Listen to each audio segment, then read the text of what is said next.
If we had to crown a popular king of cinematography, there would be no doubt that the title would go to Roger Deakins. His is a name known by every modern film student ever. Throughout his career, he's resisted relying on any one stylized flourish or technique, shooting a range of films in different genres and budget levels. His images are rich with perfect levels of contrast and a meticulously moving camera. If there's one thing though that binds together his style, it's precision. His visuals are carefully considered, planned, and executed. Everything he does is deliberate, little is accidental. Today, I'll be analysing the cinematography of Roger Deakins by breaking down his philosophy on visual storytelling and looking at the gear that he uses to achieve this.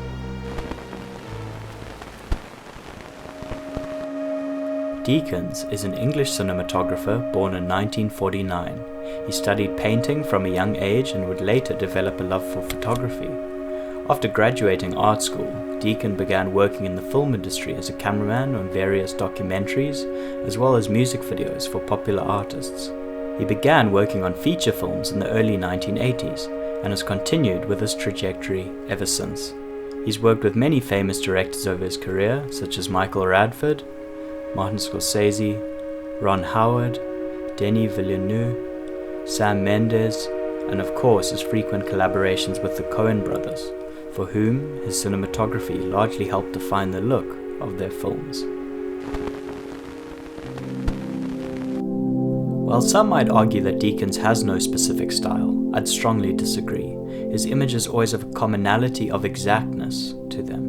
Part of this comes from his approach to preparation that he puts into the films that he works on. He takes pre-production seriously and prefers to storyboard, or, at least, create a full shot list and lighting plan before arriving on set. Notably, he's used this approach in his work with the Coen brothers, who insist on always storyboarding a film. After prep, we don't really have to talk that much about day-to-day stuff. If we discuss anything, it's the order of the shots, rather than the shots themselves. In his films, the camera is often moving. He likes slow, dolly movement shot on sharp, medium to wide lenses. His photography, especially in wides, often utilizes the notion of a frame within a frame, or shooting through foreground elements, to give increased depth to the images. He describes this idea on his work on No Country for Old Men. I was always looking for those opportunities, tracking through doorways and using windows and other scenic elements to break up the wide frame. He prefers to shoot with a single camera setup whenever possible, rarely using multiple cameras unless he has to. This allows him more control over each frame. Shooting with a single camera means he doesn't ever have to compromise on camera position or lens choice. Likewise, his lighting always employs the idea of creating dimension or depth. He enjoys lighting with varying levels of contrast in different planes of the image. This gives the illusion of reality to more two-dimensional images, making them appear more three-dimensional. Although he always tries to get his lighting and the image perfect on set, Deakins is very knowledgeable about the post-production process and uses it to his advantage. He utilizes power windows in post, which are masks created for a certain area of the image to adjust exposure. When shooting digitally, he creates a LUT, or lookup table, before shooting begins. This LUT affects the color of the images captured, giving them a look, and stands in place of a color grade until post-production. Doing this allows him to capture images on set that are as close to the final product, color-wise, as possible. He's shot in both film and digitally, choosing his medium depending on the project. Ultimately though, his focus is always on the story, and how the elements placed in frame and how they're covered by the cinematography affect the audience. There's too much obsession these days about digital versus film. It's becoming so technically orientated, and that's just distracting from what's actually being put in front of the lens. In an interview with director Denis Villeneuve, he joked that Roger could shoot a movie with a shoe and it would look great. Although it's a funny sentiment, the gear Deakins chooses to use in fact has a large impact on the look of his films. He likes to use primes over zoom lenses, claiming that, in general, I don't like to use zoom lenses unless there's a very specific reason for it. He favors shooting on mid to wide lenses, such as a 32, 35 or 40mm lens. In general, he likes a clean image, sharp lenses that don't distort or flare too much. For that reason, he regularly shoots on Arri Zeiss Master Primes. He also likes the Cooke S4s. Recently, on 1917, he shot with the new Arri signature primes, namely the 35mm and 40mm, which he now favors for shooting large format. Occasionally, he'll use strange lenses to get a specific look, such as the Frankenstein lens used to shoot parts of Jesse James. To achieve a dreamlike vignette, the rental house custom built him a lens they called the Deakinizer, where glass from old wide-angle lenses were mounted to the front of an Arri macro.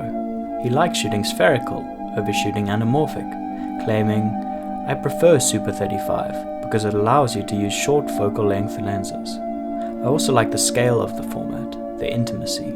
Even for films that require an anamorphic 2.40:1 aspect ratio, such as No Country for Old Men, he prefers to shoot with spherical lenses, and then crop the image in post to get to the desired format." Deakins has been a lifelong Arri fan and user of the Arri system. He shot on film cameras such as the Arri 535B and the ArriCam LT. Digitally, he's used the Alexa XT and recently the Alexa Mini LF. He's experimented with many different lighting packages over the years, from tungsten to recent LED technology, and uses whatever light source is necessary to get the desired effect. He's used HMIs such as 18Ks or 12Ks, tungsten lighting like old Maxi Brutes, fluorescent fixtures like Kino Flows, or LEDs such as the Arri Sky Panel. He often favors bouncing light, using muslin or white or silver polyboard over lighting directly. One lighting technique he's employed throughout his career when lighting large spaces for night interiors is to use light rings. This is where light fixtures are arranged in a circle and rigged to the ceiling, pointing down, to provide an even spread of ambient light over large spaces. On Blade Runner, his gaffer erected an enormous light ring comprising of 256 300-watt Arri tungsten Fresnels to provide ambience to the set. He then hid a pool of water on the set directly with a 10K Fresnel source. This made the light bounce off the water's surface and created the rippling effect that we see in the scene. The warm color temperature of tungsten lights gave the scene its yellow glow. Deakins likes creating contrast layers by lighting with different strengths of light in different areas, such as a bright foreground, a dark middle ground, and a light background. The light is layered, which gives the scene a greater sense of depth. He prefers to operate the camera himself. I come from a documentary background, so I'm used to working instinctively. If an actor is doing something that was unexpected, then it's the operator who has to make that shot work. His traditional style of camera movement is with an aero crane on a dolly. This is a 14-foot jib arm with a PowerPod remote head, which he operates on wheels. He favors the versatility it provides in finding the exact right angle for a shot, as it allows him to easily move the camera on any axis he desires, quickly and easily. He's employed a variety of grip rigs over the years to move his camera, from techno cranes to the new Arri Trinity, which gives a more stabilized, dolly-like feel to camera movement similar to that of a Steadicam. For someone who praises the virtue of story at the expense of being overly technical, Deakins still remains an extremely technically knowledgeable DOP, someone who is aware of both old and new technology, and how he can use that technology to his advantage. This practical knowledge, combined with his philosophy on creating precise images motivated by storytelling, equate to his mastery of cinematography. Since he was a boy, he's been creating images, whether with paint, through photography, or with digital cinema cameras. It's this lifetime practice of his craft that has shaped him into one of the greatest cinematographers of all time.